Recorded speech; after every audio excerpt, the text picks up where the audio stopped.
like they need some proof, but what more do I need than to feel you? Everybody talking like they need some proof, but what more do I need than to feel you?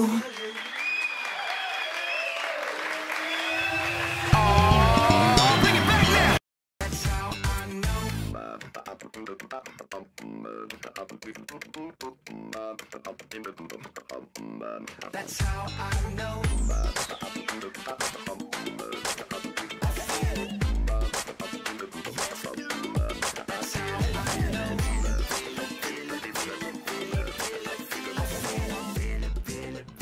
Hey, bienvenue tout le monde au Pasteur Steph Show. J'espère que vous avez apprécié déjà les sketchs à low budget qu'on a. Mais en passant, si vous voyez qu'il manque de budget, vous pouvez toujours nous en envoyer.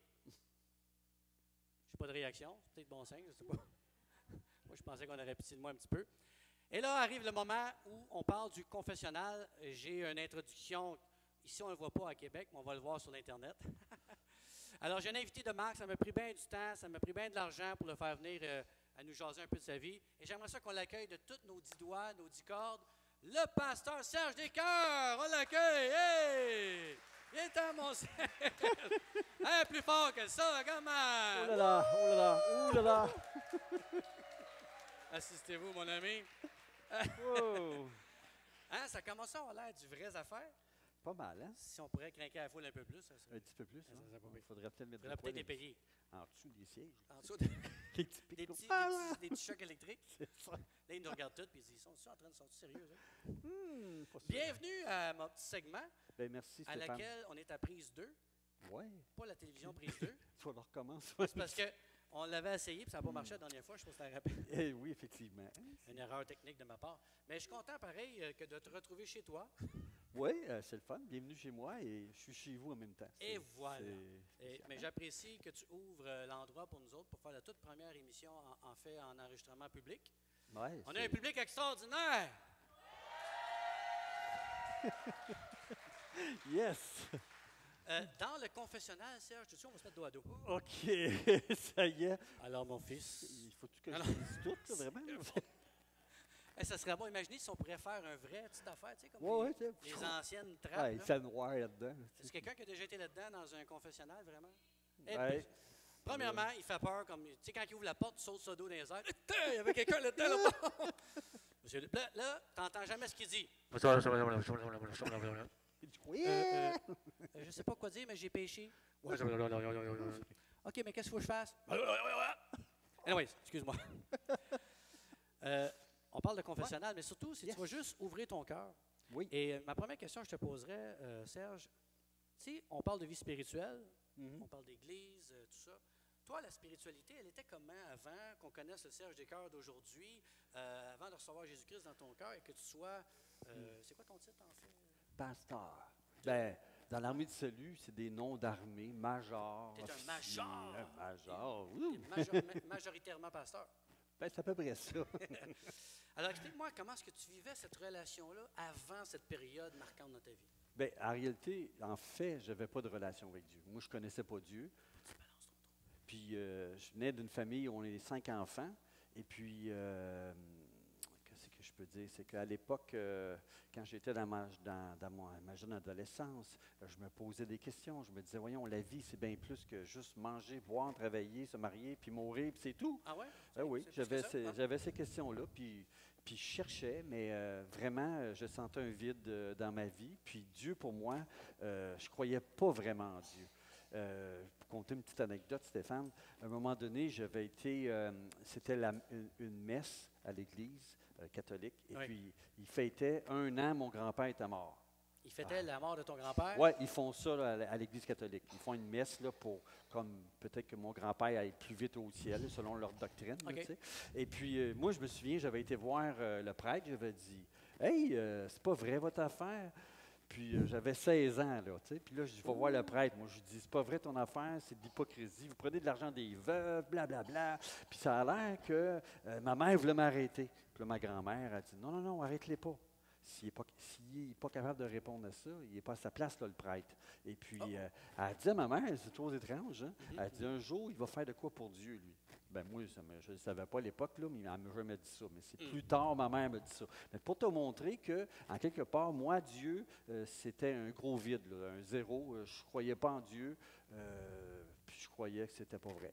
Donc, ta spiritualité, tu n'avais pas mis d'importance à ce moment-là. Pas vraiment, non. OK. Puis, qu'est-ce qui t'a emmené, justement, à voir que Jésus-Christ pourrait être une réponse à à ton vide que tu viens de mentionner? Bien, écoute, le vide, ça m'a laissé dans ma vie, c'est que j'ai commencé à chercher et à essayer toutes sortes d'expériences pour remplir le vide. J'ai fait de la drogue, j'ai fait des études en parapsychologie un petit peu, fait que je cherchais. Mais à un moment donné, à force de chercher, puis surtout dans la drogue, faire des expériences dans la drogue, c'est que moi, j'étais quelqu'un qui n'avait pas confiance en lui. Fait que j'étais au cégep à l'époque, puis je prenais de la drogue à tous les jours. Je pouvais compter sur les doigts de ma main les journées que je n'étais pas stone. Et puis, j'étais tellement gelé tout le temps, tous les jours comme ça, que moi, une journée que j'en prenais pas, c'était comme pas normal pour moi. Ouais. Je trouvais ça bizarre. Et puis, mes parents ils ont essayé de m'arrêter, ils étaient vraiment inquiets. Finalement, j'ai fait une fugue, puis tout ça pour revenir chez nous, puis voir mon père qui pleurait, puis qui me prend dans ses bras, qui me dit qu'il m'aime. Ça, c'était un déclencheur pour moi. Et puis là, je m'en viens tranquillement vers Dieu. Là. C'est que là, j'ai commencé à chercher de l'aide. Et puis, je suis allé dans des groupes soutien avec les 12 étapes. Puis, dans ce groupe-là, il parle de Dieu, que c'est quelqu'un, un être suprême qui peut t'aider. Et puis là, moi, j'avais un parrain, quelqu'un que je pouvais appeler, partager mes soucis, mes inquiétudes, partager peut-être mes combats que j'avais avec la consommation, de vouloir consommer. Et puis, lui, il me dit à un moment donné, il m'expliquait que lui, il priait à tous les jours. Puis, comment c'est arrivé? OK, que j'ai accepté Jésus. Comment là. Parce que, tu sais, on parle de. Ouais. Il y a beaucoup de gens qui croient en Dieu. Il y a beaucoup de gens qui croient en Jésus-Christ. Oui. Puis qui vont à l'Église. Oui. Mais ça ne fait pas des gens. Ça fait pas de eux des gens sauvés. Ça ne fait pas des gens qui leur donnent. Ça ne leur donne pas accès vraiment au trône de Dieu. C'est pas la grande différence. Qu'est-ce qui a fait quelque chose? Qu'est-ce qui est arrivé, je vais te le conter, c'est qu'il y avait Normand, un ami, tu connais, un ami commun, et puis Normand m'a parlé de Jésus. Il me lisait la Bible, et puis il lisait des versets dans la Bible, ça disait le don gratuit de Dieu. Puis moi, ça m'étonnait tellement que c'était gratuit, que le pardon de Dieu était gratuit. Moi, je me sentais tellement coupable, parce que quand tu prends de la drogue, tu fais toutes sortes de niaiseries, hein? Puis des bonnes, puis des moins bonnes. Puis je me sentais coupable de cela, et puis je ne pensais pas que Dieu pouvait m'accepter. Et puis Normand qui me parlait d'un don qui était gratuit, ça m'attirait. Et puis j'ai commencé à aller à son église. C'était une église évangélique. Et puis la même église qu'on était allé, moi puis toi, à Ville-la-Salle, Trinity Church, plein d'évangile. Et puis, il y avait le pasteur qui prêchait en avant des paroles dans la Bible, et puis là, qui faisait à la fin des services, des cultes, la façon que ça fonctionnait, c'est qu'il faisait des appels. Hein. Il disait un appel en disant dans la foule, s'il y en a qui veulent recevoir Jésus, avancez en avant, on va prendre un temps de prière avec vous. Puis moi, c'est ça que je voulais, connaître Dieu. Je ne le connaissais pas, mais je voulais le connaître. Puis il me semblait, avec la façon qu'il parlait du Saint-Esprit, Jésus, j'ai dit, bien, eux autres, ils connaissent Dieu. Moi, c'est ça que je veux. Et puis j'ai commencé à avancer en avant, puis faire la prière, accepter Jésus. Mais on dirait que plus j'essayais, moins ça marchait.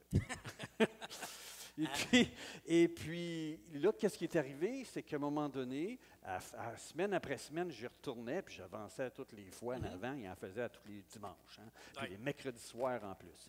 Fait que là, à un moment donné, il y a un soir, je me souviens, c'était pour moi un déclencheur vraiment fatidique. Il y a 2 événements où vraiment j'ai reçu Jésus à ce moment-là, vraiment. Ça s'est passé en 2 étapes. La première étape, c'est qu'à un moment donné, le pasteur, Pierre Hébert, il lisait un verset. Je ne me souviens même pas de ce qu'il parlait, mais je me souviens du verset parce que Dieu a pris ce verset-là et m'a vraiment parlé dans mon cœur. Je n'ai pas eu une vision, je n'ai pas eu une télévision, tu sais.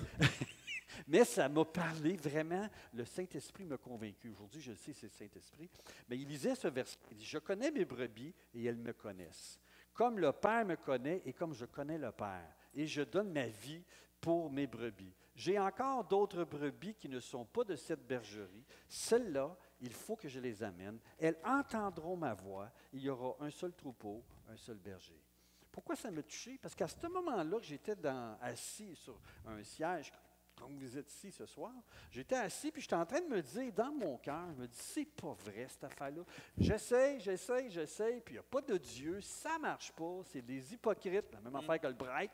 Et puis, mais en me disant ça, dans mon cœur, le pasteur lisait ce verset-là, il y a encore d'autres brebis qui ne sont pas de cette bergerie. Puis là, ça m'a touché. Le Seigneur me dit dans mon cœur, ben, si tu juges les autres de même, c'est parce que tu ne me connais pas. Mais je trouve ça extraordinaire. Puis tu es une personne simple, dans sa beauté du mot, dans la beauté du mot, perspicace. Puis ceux qui le connaissent, vous savez à quel point il a un bon cœur, un grand cœur. Hein? Puis je fais une petite confidence, parce que Serge, c'est un ami à moi. Puis Serge, je sais toutes les épreuves que j'ai vécues, puis ça ne t'a jamais empêché de m'accueillir. Non. Et ça me démontre que tu ça se prouve que tu as ce cœur de pasteur. C'est l'amour de Jésus, mon Stéphane. Puis Ben c'est oui. quoi? Moi aussi, j'ai vécu toutes sortes d'affaires. Ah, je savais. C'est pour ça qu'on est à la même On place. se comprend. L'amour de Dieu inconditionnel, c'est la guérison de Dieu. Puis Dieu nous prend comme on est. Ouais. Puis c'est comme un enfant, il chute, se relève. Dieu est tout le temps là pour prendre dans ses bras, l'aider. Ouais. Il n'est pas là pour l'assommer, il est là Il y a pour bien des nous gens aider. qui nous écoutent, puis ils sont dans ce sentiment-là d'imperfection. Ah, j'ai de la misère, il me semble que j'y arrive pas. Qu'est-ce que tu leur dirais? Mais je dirais, écoute, j'ai découvert, moi, un Dieu, c'est le Dieu de la seconde chance. Non, plus que ça, le Dieu de la troisième. Non, le Dieu de la xème chance. Amen. Il est tout le temps comme ça, Dieu. Il a toujours un regard sur nous. C'est l'amour parfait, Dieu. Il nous aime. Et il est tout le temps là avec nous. Et c'est ça qui est merveilleux. Ça fait du bien.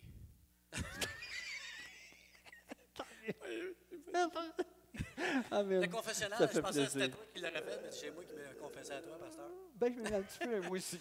Hey, on peut-tu remercier le pasteur Serge quand même? Merci. Gloire à Dieu. Merci. Puis on vous revient après. J'ai une belle surprise pour vous autres. 2 extraordinaires chanteuses vont venir chanter pour nous. Que Dieu vous bénisse. À tantôt. Merci.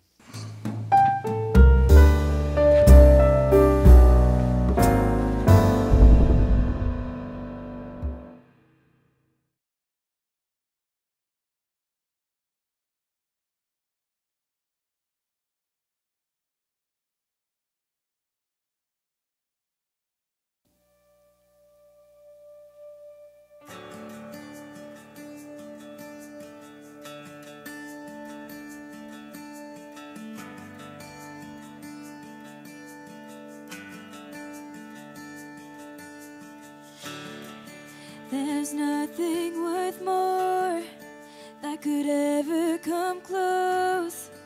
Nothing can compare. You're our living hope. Your presence, Lord.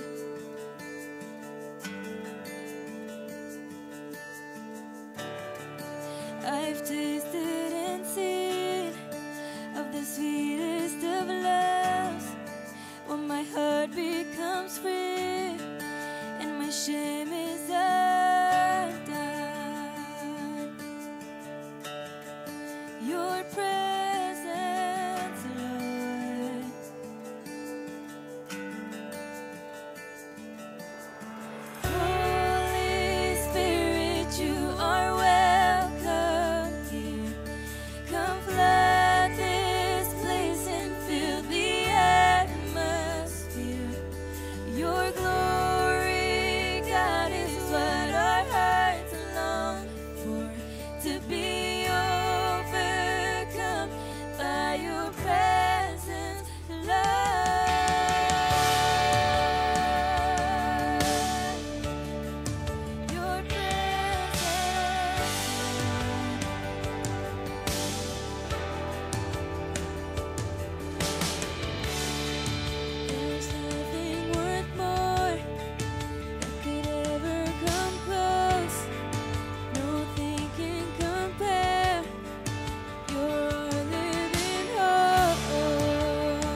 your